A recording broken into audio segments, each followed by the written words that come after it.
What is your employment, please? I'm a fitter's mate. You're a fitter's mate? That's correct, yes. I see. I'm awfully sorry there's no vacancy quite suitable this morning. You signed here, don't you? That's correct, What yes. when you come in again? Wednesdays, not Thursdays. Right, I'll call in again at Wednesday. Right, thanks very much. Maybe a suitable vacancy. Right, thank for you.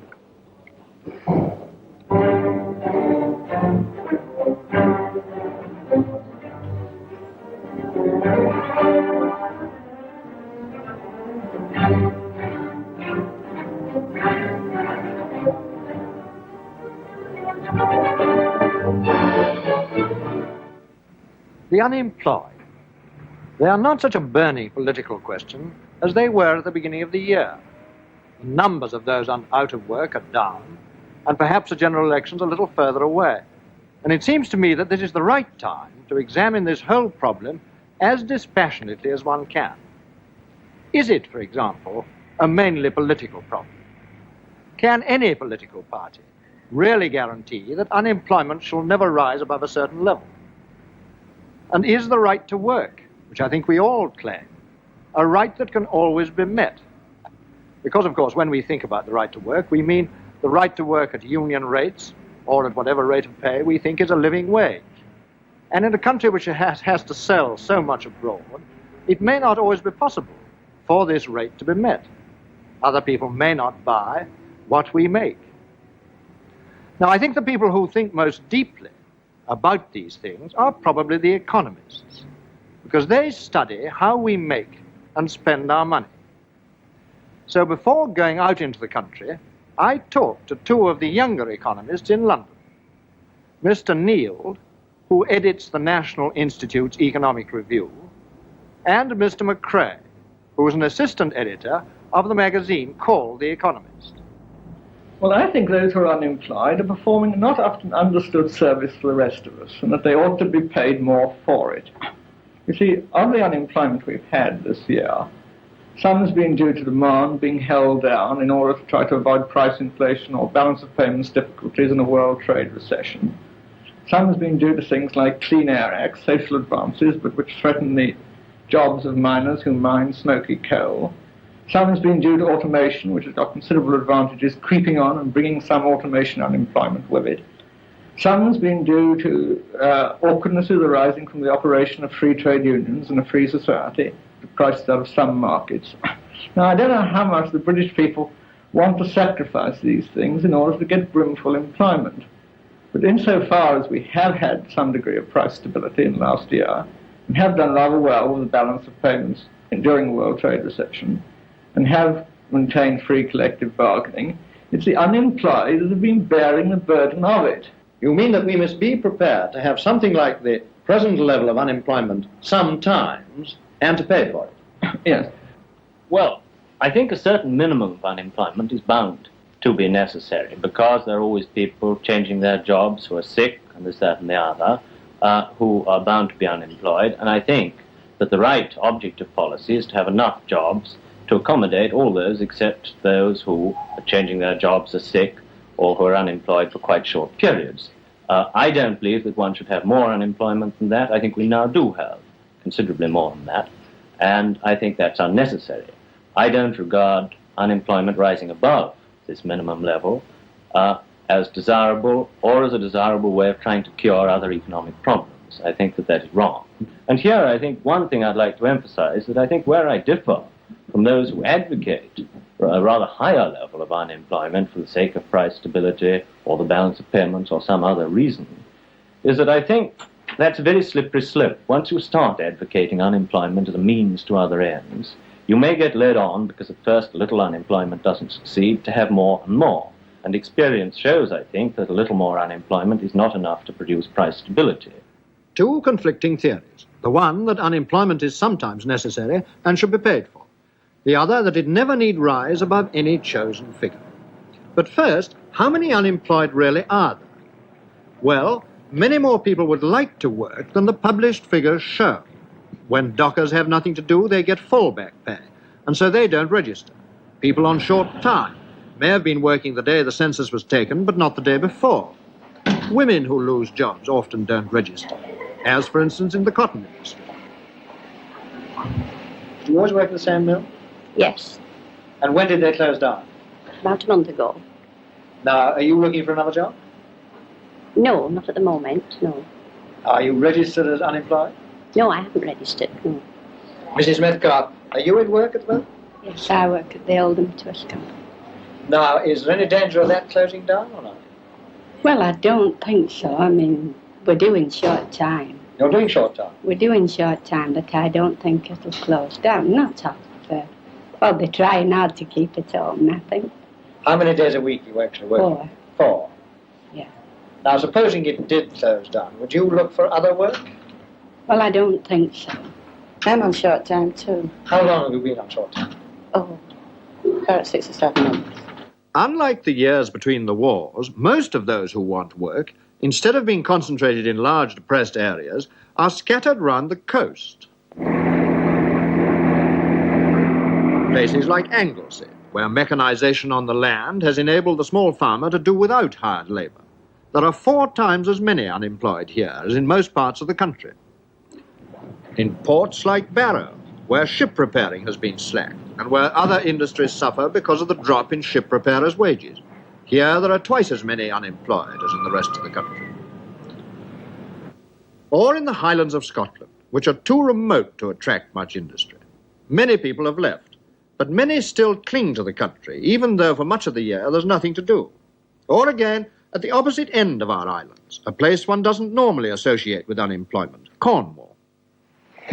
In the summer months, the streets of St Ives are so packed with people that it's almost impossible to move through them.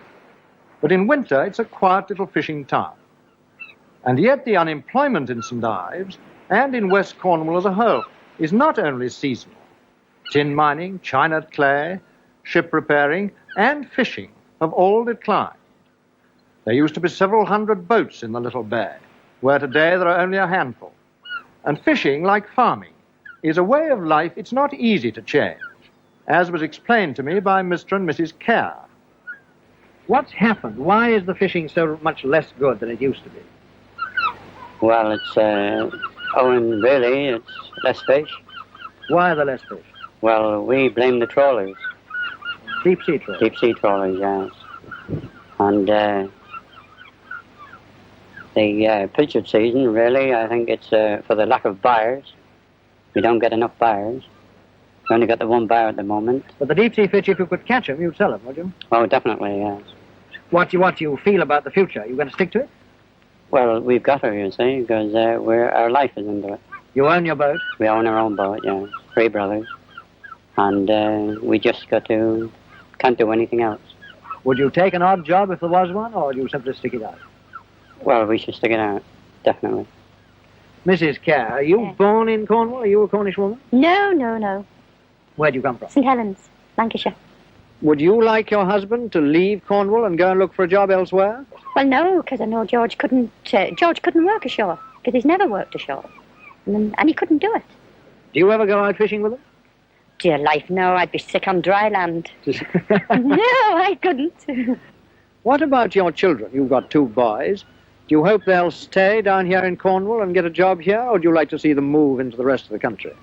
Well, I'm not. I'm going to try and stand in the way as regards fishing, because, I mean, the fish is going less, and I wouldn't like to think if they did get married, as the wife, whoever they marry, was going to have the worry and saying, well, what am I going to do at the end of the week? And then I think it's too much responsibility. I mean, I'm used to it now, but I shouldn't like to think as it'd step in the way of any, happiness in married life for them. But even if they do turn their backs on fishing, it isn't any longer easy for young people in Cornwall to find something to do. And in the next few years, many more boys and girls will be leaving school than usual because of what is called the bulge. When did you leave school? Oh, about 2 years ago. And what have you been doing since then? Well, I was up to Castle for about 5 or 6 weeks as training as a commis waiter. Then I went down to the Dole, well, the season ended then, and then I went down to the Dole. There I found a job for myself on a paper round. Are you in a job now? No, I'm back on the Dole. I've been, since then I was out the Balmoral walking. But have you ever thought of moving away from here and finding a job elsewhere? Well, I've been up to London for about 5 or 6 weeks, but couldn't find nothing. What do you do most of the day? Well, nothing really. Nothing important. I play a game of billiards and go to pictures, but nothing after that. And yet jobs are infinitely various. This old country house might have become a ruin. Today, the butler's pantry is a developing room for a business which specializes in school photography all over Britain. Distance doesn't matter, because the equipment is light, and finished photographs go by post. So there's hope even for furthest Cornwall. In the long months when there are no tourists, Cornish girls are being taught new skills. Do you find it easy to learn this? Well, most of it is, you've got to just learn it. It's quite easy to pick up once you concentrate on it. And you like it? Yes, I love it, yeah. Well, now, what happens in the summer during the tourist season? Because this closes down then, doesn't it? Yes. Well, we're laid off for 8 weeks in the summer, but around here as a tourist place, we can get plenty of employment, different things. What do you do yourself then? Well, I intend to help Mummy. We take in visitors, a few. Oh, in your farmhouse, yes. do you? What, one or two, friends, people come down to spend a holiday with us, so I help her. There's plenty of work to do, and be harvest as well, so. And you fill them up with Cornish cream? I've done a bit that. Mr. Tevis, what is your reason for coming? Our main reason was because we've been searching for many years for something to fill up the gap in the school holidays, the long summer vacation. And we felt if we came down here that we could make use of the labour in the off-tourist season and release it during the height of the tourist season. And by that means we could either save wages or we could alternatively take part in the tourist business ourselves in that time. Well, are you hoping to expand down here? Yes, our program has been made out for the next few years, in which we hope to bring down more and more of our school business here, so as to make use of local labour in the off-tourist season, and then we shall hope to expand and develop the property as a botanical gardens to cater for the summer visitor, and by that means we hope to be able to retain the staff all the year round. And I suppose the fact that this is a very nice house and that you have a nice home on top of your work is also a consideration. Undoubtedly. Now, who wants to work in the smoky old Midlands when they can be living in a beautiful place like this? Well, there is some smoke in the Midlands, but not nearly as much as up in the north or in South Wales. I remember South Wales in the 30s, when almost every valley seemed to be at a standstill and only the coal mines were operating. Today, it's the opposite. Most of the valleys are thriving, but some of these old tin plate works and some of the old coal mines, like this one at Cumthlan Veith, that's about the nearest I can get to the pronunciation, are closing down. Until the beginning of this year, more than 300 miners were employed here. How far afield are they going in their search for work? There are some people going down to Swansea. There's other people going to near Lanelli. But we are not very anxious to move from here because we own our own homes. Do you own your own house? Yes. Have you done a lot to it? Yes, I've modernized it throughout. Yourself? Yes. But supposing you can't get work here, will you be prepared to move? Yes, subject to me being able to sell the house, which is very unlikely in a place where there's no employment available. Are there any houses to sell here now? There is about 7 for sale here now, and it's rather difficult for them to sell them. So you mean you'd rather stay unemployed and stick to your home than move away if you couldn't sell it? Even if you got a Yes, job? I would be inclined to be that way. And Mr. Thornton, do you hate the idea of moving? Yes, I hate the idea. Of course, if circumstances will compel me, I'll have to, I suppose. You've worked here all your life, Oh, yes. and you've only been a miner. You haven't any other skill yet. Nothing else, just mining. How much does the redundancy pay plus the unemployment benefit come to now? £9.2, actually, dead on. Is that much of a drop from what you were earning when you were in the mine? Well, it is a little, yes. Mrs. Thornton, have you had to cut down on housekeeping? Oh, yes, quite a bit, yes. What sort of thing? Well, we don't get, I don't buy joints of meat like I used to, big joints, cut it down, of course. But the children don't suffer at all. We manage as it is now.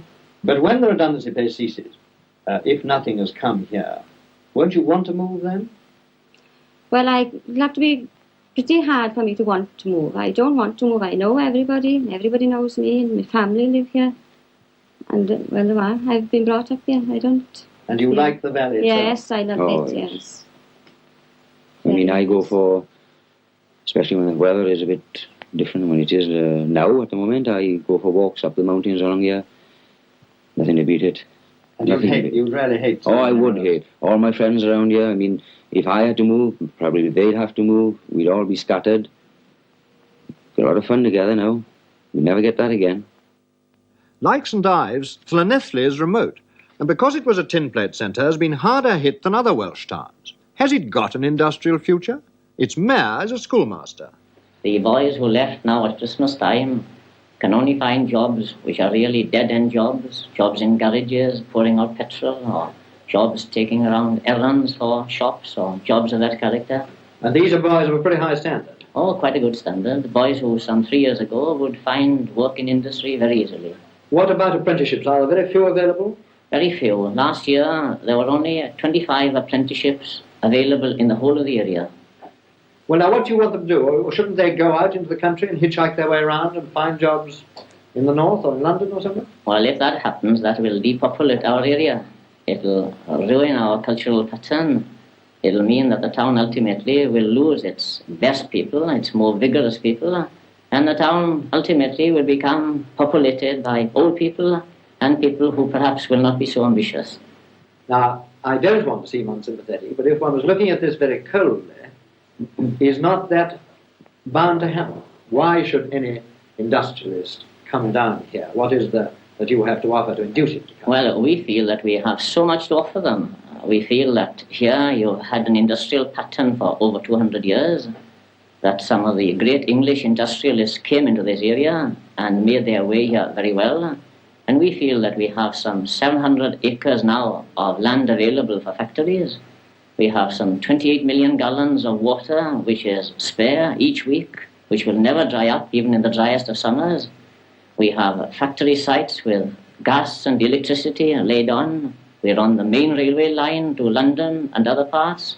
And we have, above all, an admirable amount or number of people of first-class quality who are adaptable for any industries.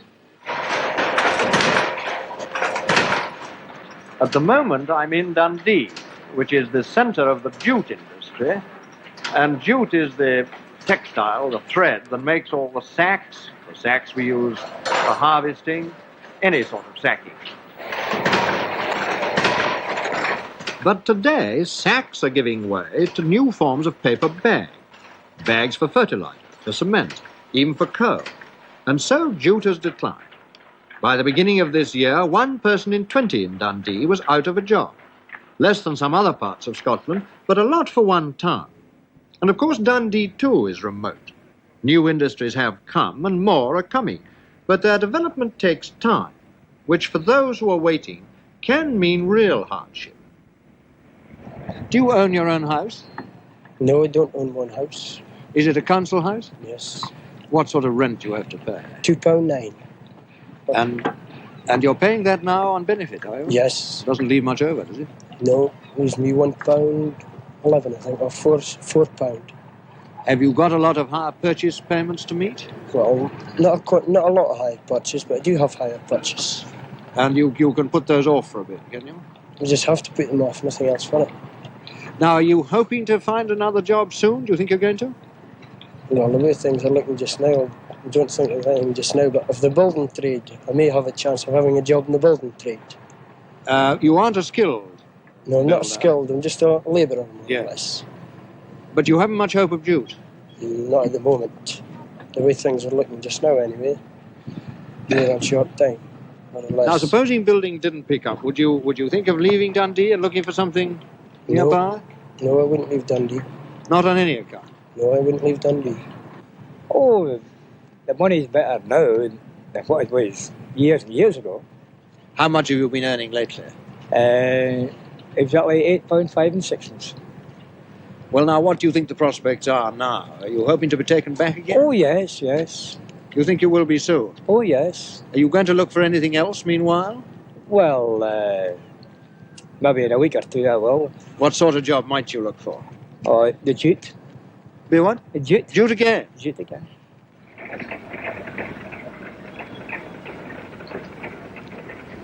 In Dundee, Mr. Carr had only recently lost his job.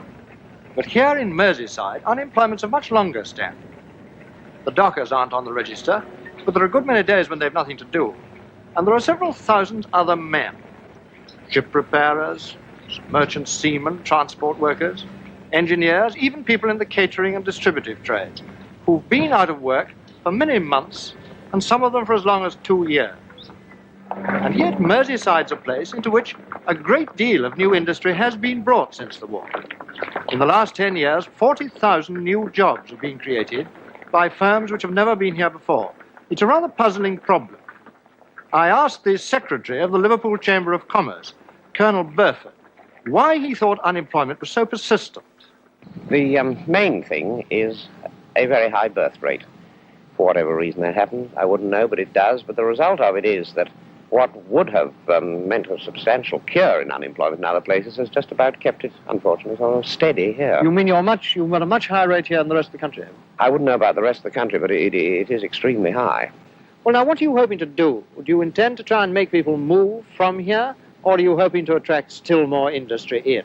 To my mind, there are three things. People have got to move, there's no doubt about it, to some extent. They do move, and, well, good luck to them. Let them wish them every luck at the other end. That's one thing.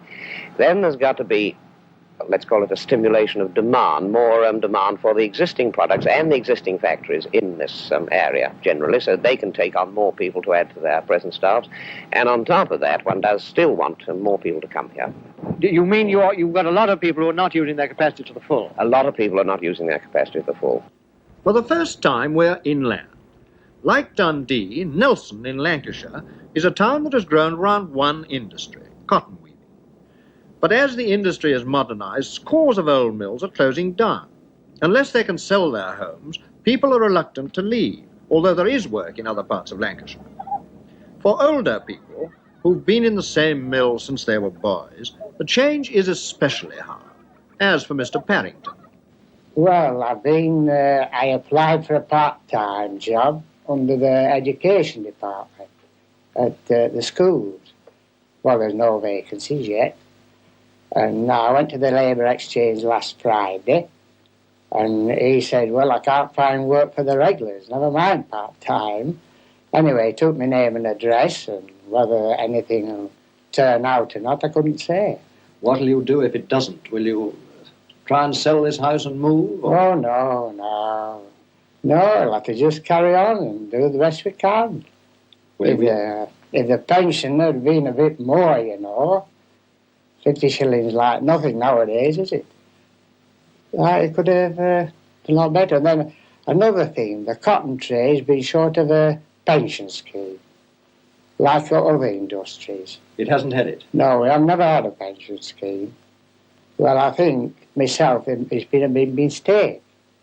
Because if they'd had a pension scheme and I'd got a pension on top of my state pension, well, I don't think I should have bothered about any work.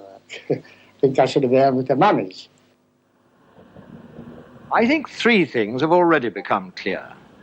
The unemployed are of all ages, from those who've just left school to those over 60 who are apt to be the first to be laid off when work gets short. And they come from a great variety of trades. And except for places like Merseyside, they're not in large depressed areas, such as Tyneside was before the war. Tyneside today is a very prosperous place. What then can be done? There's no doubt that the chief remedy is the recreation of demand. Now that's been going on for some time. It began when the banks made it easier to borrow money, when hire purchase became easier, and recently the government's been encouraging industrialists to expand and build new factories and so on. In other words, we're all spending more, and it looks as if already we're spending quite a lot more. But there are places and people whom this new demand doesn't reach. People in remote parts of the country, or in cotton towns like Nelson, which have been dependent on one industry which is changing. But they're places which people don't want to leave. And yet, of course, to move is another remedy. It is a way of finding a job. And it's surprising how many people do move. Every year, millions of people change their jobs, and tens of thousands actually move their homes. And of course, if you do move, you can get help, although comparatively few people seem to be aware of the fact or to take advantage of it. For example, Mr. and Mrs. Port have recently moved from Ramsgate to Kingston. Was it a great blow in their lives? Well, it was in a way, because all my family live at Ramsgate, and, you know, you miss my mother and, you know, you miss them all. But I liked this house, I liked the garden, I'm very fond of gardening, and it was so much nicer to feel we were going to be together after being, you know, separated, my husband in Diggs and me on my own at Ramsgate. Before we moved, I received a weekly lodging allowance of 35 shillings from the Ministry of Labour, and then when the time came for us to move our house, my moving expenses, furniture, etc., was paid, and I also received the maximum allowance, I think it's £50, towards my solicitor's expenses and the cost of my transfer of house, etc. Do you reckon you were actually out of pocket on it, or just about covered? Well, to be perfectly honest, I should say I was a little out of pocket on it. And what about this house? Have you had any help towards that? No, not at all. Is it more expensive here than it was in Ramsgate? Certainly, because our house there was entirely our own, but here we have to pay a small mortgage, and naturally our expenses are a little higher through that. But are you earning as good money here as you were there? I'm earning better money. So by and large, the move hasn't affected you financially? Then? Well, I feel that taking it all round, with our son living with us now, we are financially in a better position than we were then. Mr. and Mrs. Port were lucky. They found the house. For many, changing jobs means separation, the man in lodgings and the family at home until a new house is available.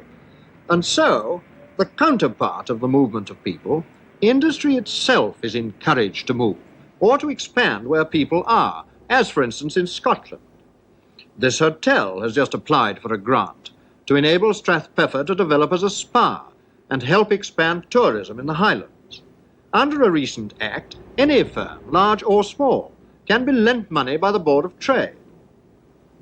In South Wales, a wartime factory has recently been leased cheaply to a foreign firm making metal bearings. Mr. Keener, what made you choose Wales to come and start a factory in? Oh, because I liked it here very much, and I think it reminds me a lot of Switzerland. But this doesn't look like Switzerland at all? No, it doesn't, but I think it's not the countryside which I would like to compare, but it's the habit of living. As you know, Switzerland is a small country, and Wales has a lot of common with Switzerland in this respect. You know your neighbours, you know the countryside, you know where you are going, you know your neighbourhood quite well. You do the same in Switzerland. Now, did you find this factory on your own, or were you sent here by the Board of Trade, or what? At first I was looking around myself, but then I went to the Board of Trade, and they were extremely helpful, and they put me to this factory here in Devon. And have you got this at a reasonable rate? Yes, very reasonable. And what about the work people here? Yours is a precision industry, and I don't suppose they've done that before at all, have they? No, but I think we found labour very adaptable indeed. We didn't have the trouble we expected at first, and we are very surprised about the quality. They've learnt it very quickly? Quicker than we thought. And how do they compare with your work people in Germany?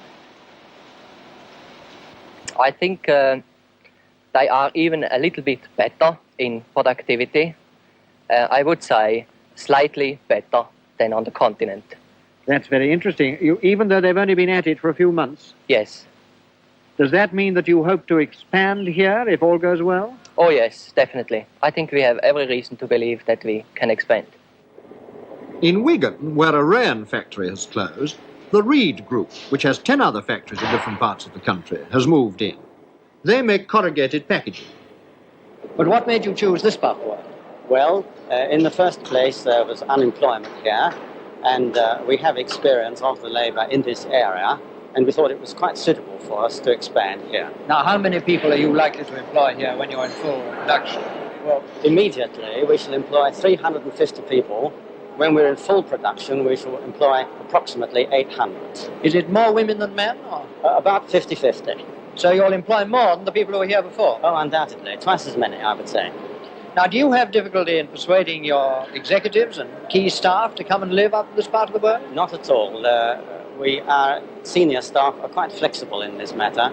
And, of course, we do make arrangements to see that they don't suffer financially. What do you mean? I mean, do you give them special grants? Oh, yes, indeed. Where our employees have to do a straightforward moving operation, we pay removal expenses. In certain cases, we pay for the sale and purchase of houses.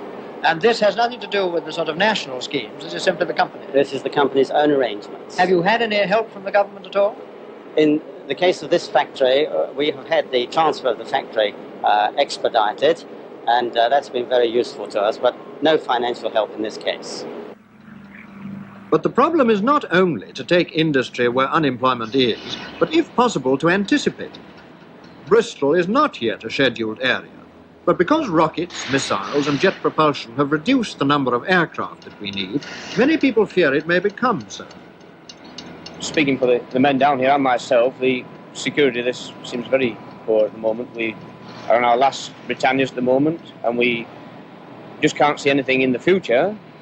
And I should say most people are fairly despondent about it. You don't see any other aircraft coming along here that you're going to be able to work on? We're not in the foreseeable future. Well, probably by 65 we might have something, but of course that's a bit too late for the majority of people. Now, supposing you get laid off, is there anything else, any other trade you could go into here in this area? I've been in engineering all my life. I don't know any other trade myself. Well, I work in the Rodney Works, the division of the engine works at the BAC. What do you feel about the future? Are you fairly secure? Well, we feel pretty secure in the present situation, but I must say that we have no reasons at all for any complacency. Well, I work in the guided weapon department at Filton. Well, now that sounds as if it ought to have a secure future. What do you feel? Well, maybe it is. It seems secure at the moment, but with all this redundancy around us at Filton, it doesn't seem very secure. You feel anxious as well? I feel anxious as well, quite, yeah. I asked Sir Reginald Verdon-Smith, head of the Bristol Aircraft Company, if the industry would continue to contract. So far as the Bristol area is concerned, I think we shall see contraction, yes. You have to remember the tremendous increase there was in the industry generally at and immediately following Korea, which increased the numbers employed from 150 to 250,000 purely for a military program, and some contraction, yes, we do expect. Now, assuming that the aircraft industry does have to lay off a large number of men, are you, as chairman of the local employment committee, happy about reabsorbing them into other industries in this area? Well, so far the record of the Ministry of Labour in Bristol has been very encouraging, and although in the 15 months up to now, the Bristol Aeroplane group of factories has reduced the employed population by something up to 2,500. Only about 70 of those people are on the books of the exchange at present. But that is not necessarily a position that we can hope will continue. As it is, unemployment in Bristol has risen over the last 3.5 years from something under 2,000 to something over 5,600. And this has been a progressive trend which hasn't really been checked by seasonal variations. So you feel that something more has got to be done? I certainly feel that something more has to be done, and the local employment committee in Bristol is very actively engaged in trying to get the Board of Trade to allow us to attract more industry, more varied industries to Bristol.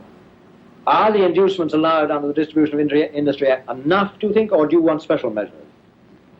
Well, we want to make sure that we are not prejudiced by the present measures putting the country into two classes, those that have special consideration and those that have none. We think there is a case for more help for us. Well, for Bristol, help is planned. As the production of aircraft runs down, new chemical factories are being built in the Severn Valley, which will offer alternative employment. But will they be ready in time to prevent men being thrown on the dole? Can we always plan great changes in industry so that there is never a gap in employment? These are practical problems, which I discussed with two men who bear great responsibility in industry. First, Mr. Frank Cousins, General Secretary of the Transport and General Workers Union. Well, how can we guarantee everybody's right to work, especially if we've got to change our employment quite often? Well, when you say, how can we guarantee every man's right to work, surely there will be times when men are in process of changing from job to job. Yeah. We have to regard it as a national concern, not a concern of an individual person. We have to say that the policy which a government, not necessarily this government, any government will pursue, is that if a man is ready and willing to change, he has security during transitional periods. He has employment pay that is at least enough to keep him and his family away from the position of having to seek public assistance. He has to have training facilities provided for him. He has to have grants to move from point to point. And he has to have everything that makes him feel he's a person of dignity and not a person who is just trying to get a job because he's out of work. Are you suggesting that we should pay people roughly the same wage, whether they're in work or out of work?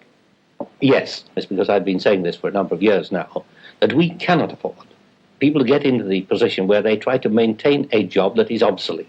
We cannot afford, in fact, to get them to the stage where their only income is derived from proving that they ought to be at a work, whether it's wanted or not.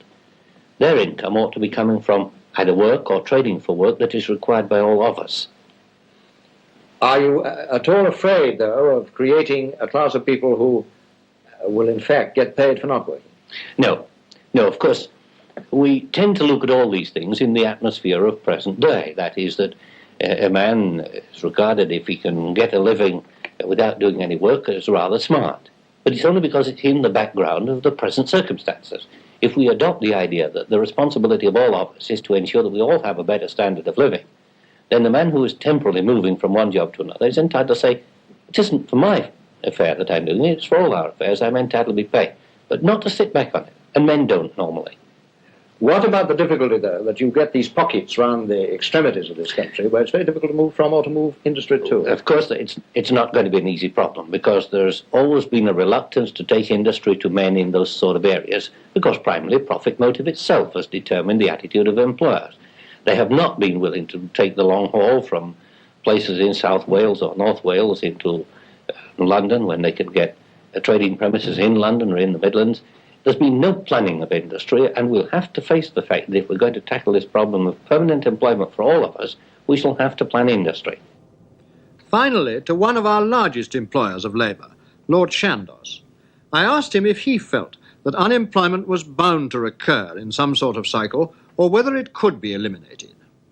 I think the real difficulty is that we are operating on extremely small margins and over a very big economy. What I mean by the small margin is, rather taking Mr. Micawber's approach to this sort of thing, is that a government with, say, 300,000 unemployed and a more or less steady figure at that, would say this is happiness. On the other hand, 450,000 unemployed with a slightly rising tendency, this is misery. Now, when you think that these figures apply to a gainfully employed population of about 24 million, you'll see that you're trying to produce an extremely sensitive balance over an enormous field. And that is one of the things which, in our psychological atmosphere, is going to produce this up and down business, because the instruments you can use are rather too blunt to produce these extremely delicate results. But do you think the instruments that are now being used are the right ones? Of course, because I think that all a government can do is to produce a climate in which business operates. Once you get into the field of physical controls over materials and so on, you would require a government department with an office, a 27-storey office, stretching from Tower Bridge to the Victoria, to the House of Commons. Well, if you think that some such cycle is inevitable, and in that case the unemployed are rarely performing a national service, Do you think we ought to pay them a full wage while they are unemployed? Well, I'm afraid I arrive at extraordinarily dull conclusions on this thing. I think that if you attempt to run the country upon economic factors, I think you will have a disastrous condition. I mean, once you say it's highly desirable that the industries which are either static or declining should lose their labor to those that are expanding or going to expand, and you say this is how we're going to run the thing, I think you are going to get into great trouble, and I think you heartily deserve it. Because you cannot run the thing. The country happens to have 50 odd million people in it. If, on the other hand, you take a purely humanist view of it and say that nobody at any time is ever to be without work, and that if he doesn't get on with his present employer, there must be another job waiting over the road for him, I think you'll get into an equal disaster. So, driven back to the rather G. June conclusion that the aurea mediocritas, the golden mean, is the only way to run the thing. You can't run an economic policy without considering all the time what the human cost is. Nor can you run a purely humanist policy without considering all the time the economic. Do you think that the right method of tackling the problem as it is now is to take industry to the areas where people are out of work, or to get those people to move? Oh, I think wherever practicable, you must take industry to where to the people. I don't believe that the differences between Mr. Cousins and Lord Chandos are fundamental. Both seem to me to assume that short of some catastrophe in the outside world over which we have no control, we're never going to have to go back to the days of the 30s. And of course it's true that we have got infinitely more control, both nationally and internationally, over the way we make and spend our money today than we had 2 generations ago. And that means, of course, overemployment. And I think it's also true, in spite of the party catchwords, those who sneer at planning and those who protest that there isn't any, that there is a great deal of planning. But of course, planning has its limits. Now, what planner could have imagined that school photography might be the answer to unemployment in southwest Cornwall? And what planner can make sure that a new chemical process is perfected just at the moment that a new chemical industry is needed in the Severn Valley to take the place of a declining aircraft industry? Planning has its limits. And so, if our standard of living is to continue to rise, and here I may be contradicting some of our more confident economists and politicians, I believe that unemployment will continue to fluctuate, that from time to time there may be many thousands of people who are finding it difficult to get a job, and about whom we must think. Because, as Mr. Cousins said, it doesn't matter how many or how few unemployed there are, they are the concern of us all. And if we're to help them, as Lord Chandos said, industry must move. And that means small firms as well as large. Now, you can't order a firm any more than an individual to pack up and go. But are the inducements large enough? After all, houses, a town, the whole character of a small community are part of our national capital. And the money we spend on them won't be wasted and will come back to us.